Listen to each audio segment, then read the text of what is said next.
Vamos continuar com o terceiro exemplo, que também é uma questão do Enem, porém do ano de 2012.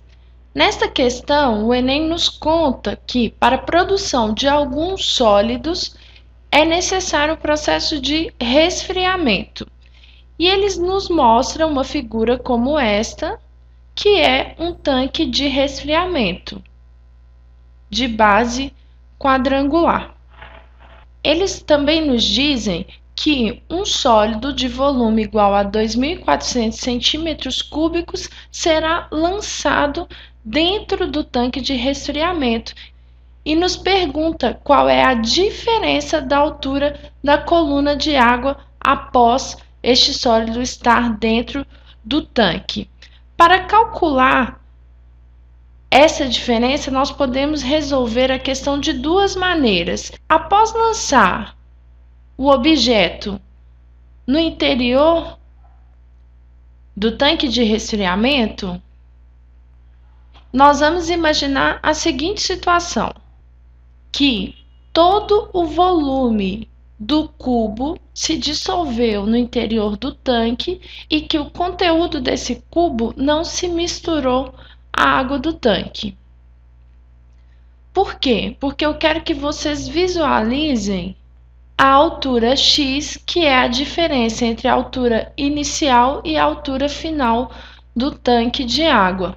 A altura inicial nós podemos calcular como sendo a diferença da altura do tanque, de 25 centímetros, e os 5 centímetros, que é a altura entre a coluna d'água e o final aqui do nosso tanque. Então, a altura inicial é de 20 centímetros. Vocês podem ver que dessa forma eu demarquei aqui dentro um prisma retangular de altura x, que nós não conhecemos, cujo volume é 2.400 centímetros cúbicos.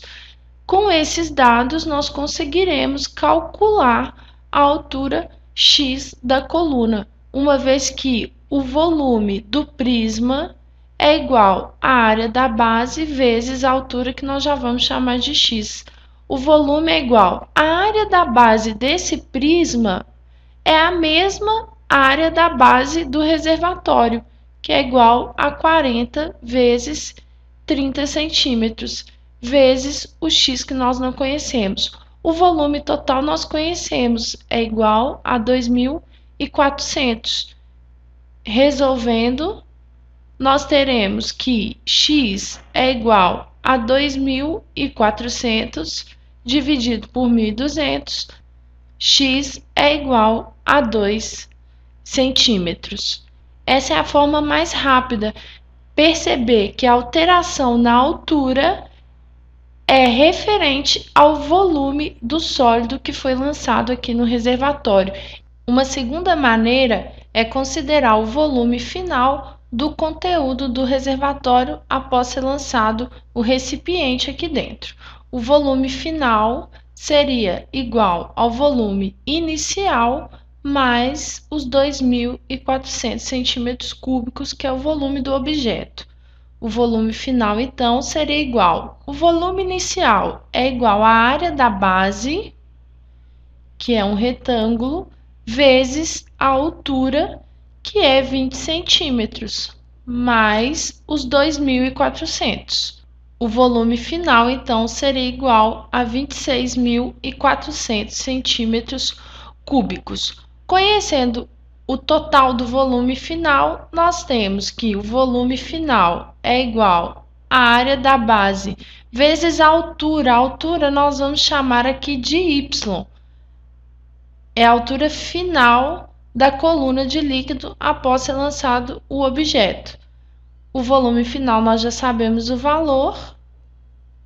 A área da base nós também já sabemos que é 1.200 vezes y. Y, então, é igual a 22 centímetros. A diferença, então, seria 22 centímetros, que é a altura de líquido final, menos os 20 centímetros inicial, resposta igual a 2 centímetros.